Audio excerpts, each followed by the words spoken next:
Hello everyone, welcome back to my channel. If you are new here, I am Alex. I make lifestyle and book and coaching content. There's a whole mixed bag in there, so welcome in. Okay, in today's video, we are talking all about my November TBR.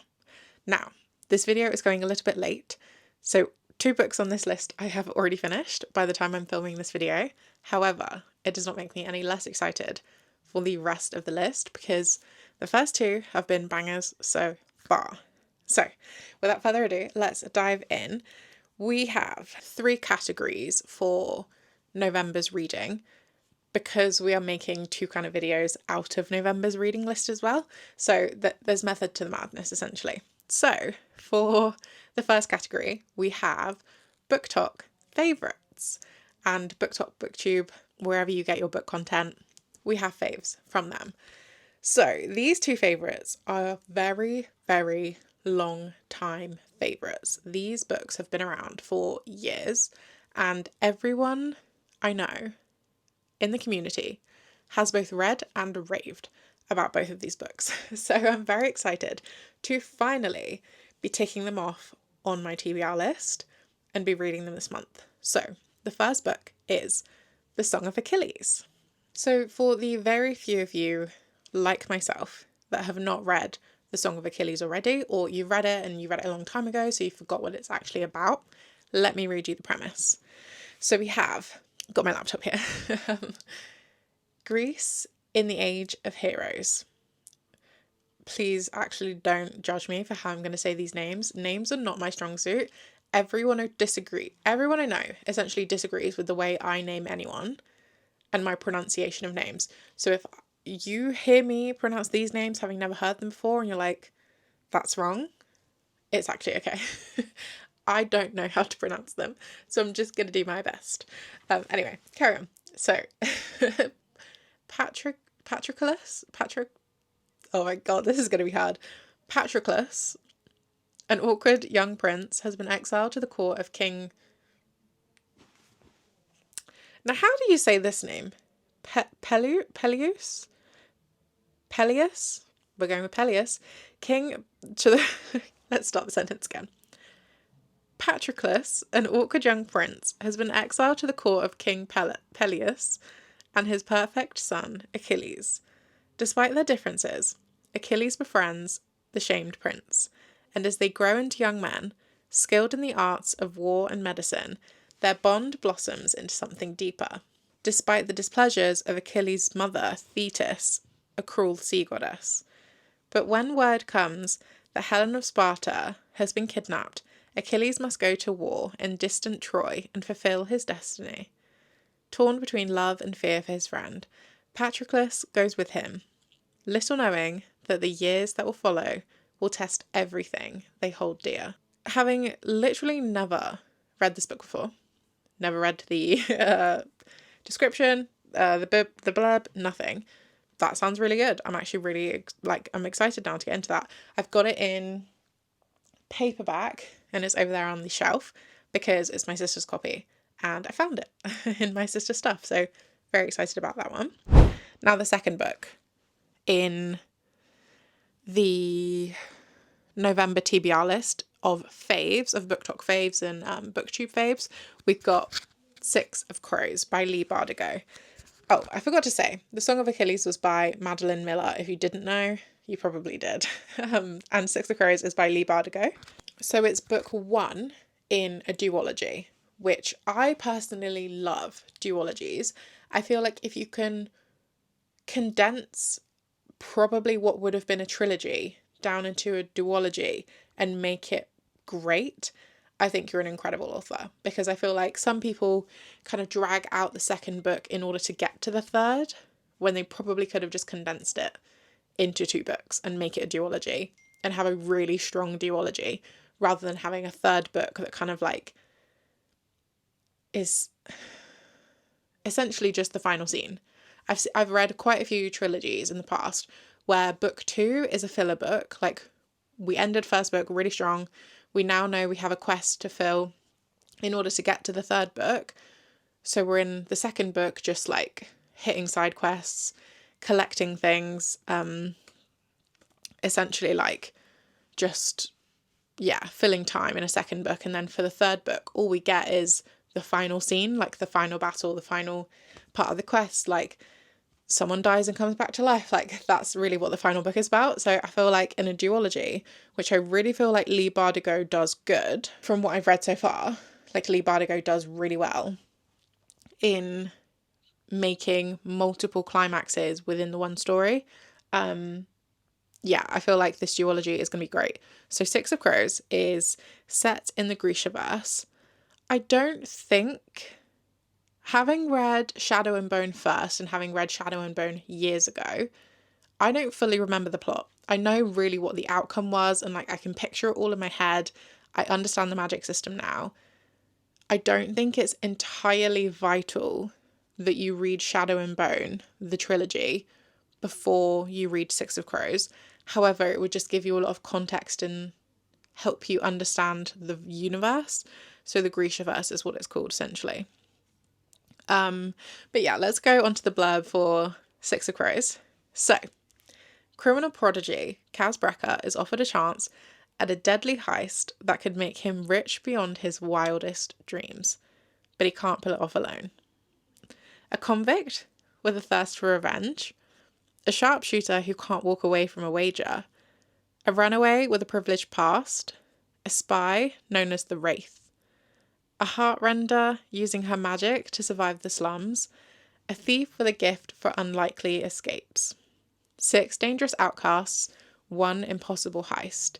Kaz's crew is the only thing that might stand between the world and destruction. If they don't kill each other first. Yeah. So if you can't already tell, I have already started and finished Six of Crows. This is one of the books this month that I've already got done by this point that I'm filming this video.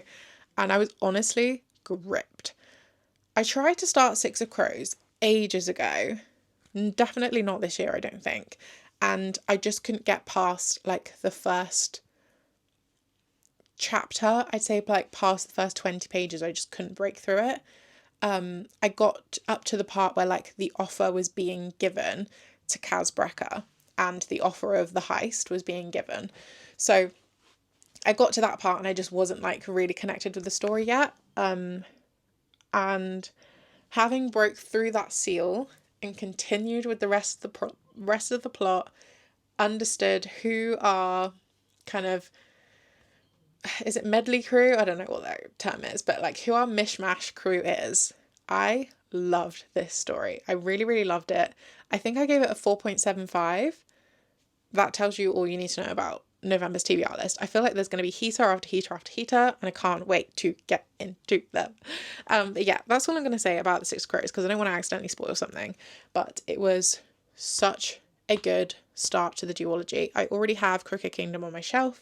I got them in a deal at the Works ages ago, so I don't think they're going to be expensive. If they are kind of books that you want to pick up to put on your shelf or on your Kindle, I don't think they're expensive, so definitely have a look for those if you haven't already read Six of Crows. Okay, on to another category for November's TBR. We have got finishing series.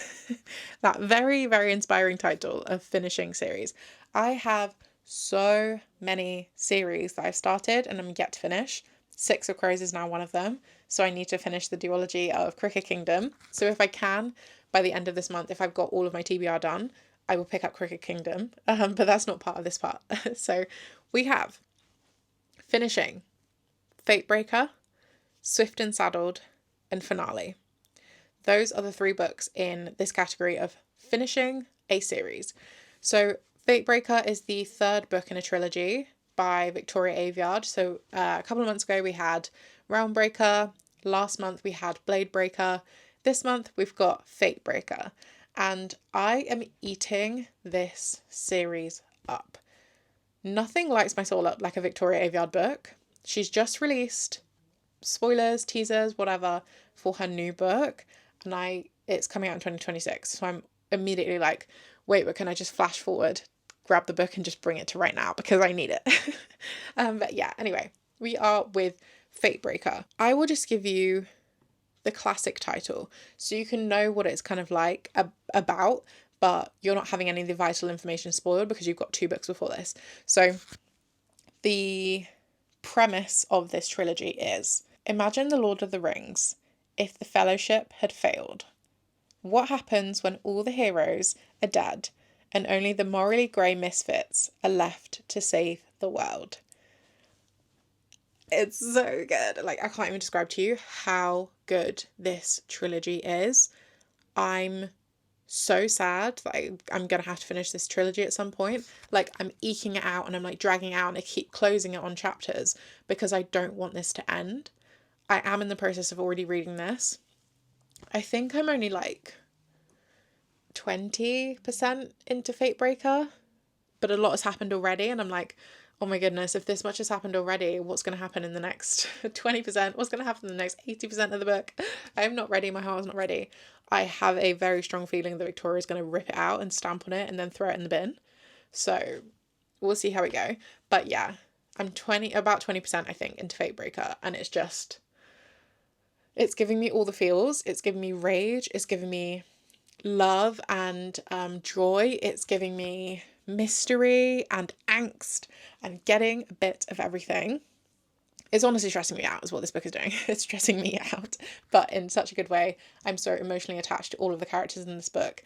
I have a love for misfits and I have a love for the specific misfits in this book. So yeah, I'm so excited to see where this goes. I'm also entirely terrified because I just know Victoria is going to do me dirty in some kind of way. I have to get through it, but I'm not sure I want to. So yeah, we are reading Fatebreaker in finishing series this month. Another series that we are going to be finishing, or at least finishing up to the point where it's released, is Swift and Saddled. So we have a Lila Sage book, Swift and Saddled. It's the second book, I believe, in the Rebel Blue Ranch. Say that fast. Rebel Blue Ranch series. It's on Kindle Unlimited, so if you have a Kindle, you have Kindle Unlimited, you can get this book at no cost. It is book 2 out of 4, so I'm about halfway through the series, but I don't think all of them are released yet, so I'm telling myself I'm finishing the series. But also because it's romance, they're kind of like standalone in the essence of it's part of a community. It can be standalone, but you could also read the other books and it's not really going to have much of an effect other than just extra context, extra information. So we have in Swift and Saddled the blurb, which is, she's the city girl who refuses to be saddled with a man. He's the cowboy who wants her anyway. The last thing Ada Hart needs is a man to take care of her. Not anymore. After failing out of her interior design program and the disaster that was her short-lived marriage, Ada clawed her way up from rock bottom. Now, the only person she trusts is herself, and that has gotten her further than ever before. She has her own business and one of the largest ranches in Wyoming. And one of the largest ranches in Wyoming just hired her for the most important project of her career. When Ada arrives in Meadowlark, she finds herself in a dive bar where she can't seem to shake the eyes of a handsome cowboy. When she leads him to the back of the bar, he leaves her with a kiss that most people can only fantasize about. She almost regrets that she'll never see him again. Except it turns out he's her new boss. Of course, inject it. Weston Ryder is a happy guy, even happier now that the mystery woman from the bar is the interior designer for his dream project on his family's ranch. He feels like he's hit the jackpot. Too bad she wants absolutely nothing to do with him outside of her work. Ada is convinced the pull she feels towards Wes will go away, but Wes can't stop thinking about her. Even though walls are coming down around Rebel Blue, Ada's walls are firmly in place. Can they make it through this project without giving in? Or will they both put their dreams on the line for a chance at love? That sounds pretty interesting. We've got a little bit of angst. Will they, won't they? Are they going to prioritise their work? Are they going to prioritise the romance? But this is a romance book, so we can kind of already anticipate where it's going. But it doesn't sound like it's going to have no plot, which is honestly for me the thing that makes a romance hit. So that is Swift and Saddled, and I'm quite excited to read that one. Okay, next we have another trilogy ender, which is finale, the final book in the Caraval series. I'm really excited to read this. Again, I can't spoil you with too much because it's the final book in a series and it's definitely not a standalone. We've got our main characters fighting for their destinies, fighting for their endings, and we're really just seeing how Caraval concludes. So I can't say much more than that. Don't want to spoil it. But I've really enjoyed the characters that we've seen so far. I've really enjoyed the plot and how it's played out in both of the previous books. So I'm hoping the third one really rounds up and delivers. And I'm really, really keen to see how we jump from something I've read in another set of Stephanie Garber's books to how we get to this. It's very interesting. I'm very excited. The book cover is so pretty. I'm going to be ordering it and getting it in a paperback because I did for Legendary and Caraval. So I've got both of those in paperback on my shelf. I want the third book. It's so pretty. Give it to me. So yeah, that's all I'm going to say about finale, but I'm very excited to have that in my finishing series. I'm really, really, really going to try my best to get these 3 books started and finished in this week. So we've got Fate Breaker, Swift and Saddled, and Finale all to try and finish by the end of the week. I think I can do it. I'm going to dedicate hours and hours and hours of reading time this week to get them done, because it means I then only have to finish 2 other books by the end of the month and I would have completed my TBR. It's about middle of the month right now, can't lie. So if we get those 3 books started and finished this week, we will be really, really on track to getting the entire TBR finished, which means the November reading wrap up, which you'll be privy to as soon as it's probably December first week, it will be a stellar wrap up because I will definitely have a lot of thoughts. But yeah, that is, oh no, finishing series. We've got 1 more book on there, but I forgot I'd already completed it. So we have Wild Eyes, which is the second book in Elsie Silver's Rose Hill collection of books. So Wild Eyes is, let me just give you a quick summary of this one. A rugged mountain town seems like the perfect escape from a life in shambles. But on day 1, she ran full tilt into the world's hottest single dad, and now all her plans are ruined. That pretty much gives you what Wild Eyes is encompassing. We follow, what's her name? Skylar and Weston. Yeah, we follow Skylar and Weston into their first meeting, all the way into the rest of the story, essentially. So Wild Eyes was a great read. I think I gave it a 4, which is very high for me for romance books. I really enjoyed the single dad trope in this one. I really enjoyed the kids' characters. They weren't kind of like dumb kids. They were quite smart kids with like backstories of their own. So like I really enjoyed that. I enjoyed the backstory of Skylar. I enjoyed the context we'd already had with West, from Wild Love, which was the first book in the series. But again, it's not needed. It can be read as a standalone should it need to be. But yeah, I really enjoyed this romance, and it was pretty much your classic romance. You could kind of predict most of the things that were going to happen, and that's a-okay. You don't need any shocks and surprises in romances, in my opinion. Just a very well-built story, very rounded out characters, deliver a great romance, and you've got me. So it was a 4-star from me, but I will get more into my actual thoughts on the series in the reading wrap up. But yeah, that was the final book in our category of finishing series. Sorry, forgot that one. But yeah, we'll get those 3 books done this week, hopefully, and then we'll be strong. The final category for November's TBR list is book club. So I don't think I mentioned book club's book in the previous TBR video, which was, now that I'm thinking about it, it's going to come to me, Secret Sister, or The Secret Sister. I'm not going to talk much about it. I gave it a 2-star. That's pretty much what I have to say about it. It's definitely not written for my age group. Yeah, it's just not one that we need to talk about in this video. But that was last month's one. And this month's one, we have The Story Collector, which is by Evie Woods, who is the author of The Lost Bookshop, which I think is another like best-selling like everyone's reading at the moment.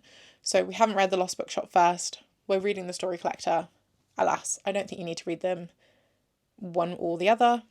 So we've picked The Story Collector for book club, and I'm very excited to read this one. It is in a quiet village in Ireland. A mysterious local myth is about to change everything.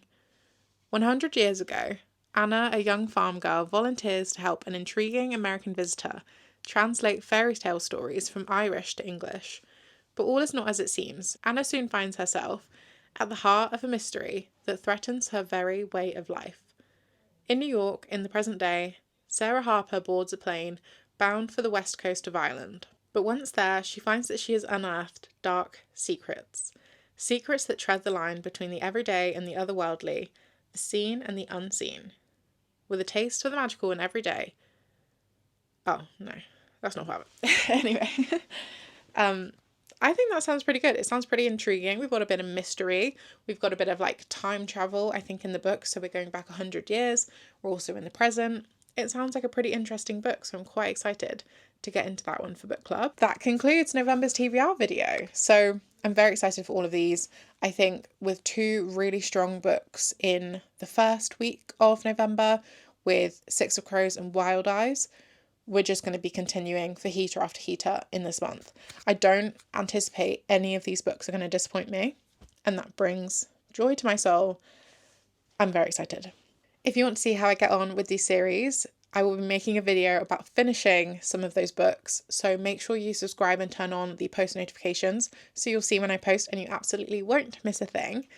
I'm very, very excited to see what comes of November's TBR list, so check back, check in with your thoughts, follow me on socials to hear my very, very up-to-date thoughts on books, and yeah, that's all from me. I will see you in the next video. Bye guys.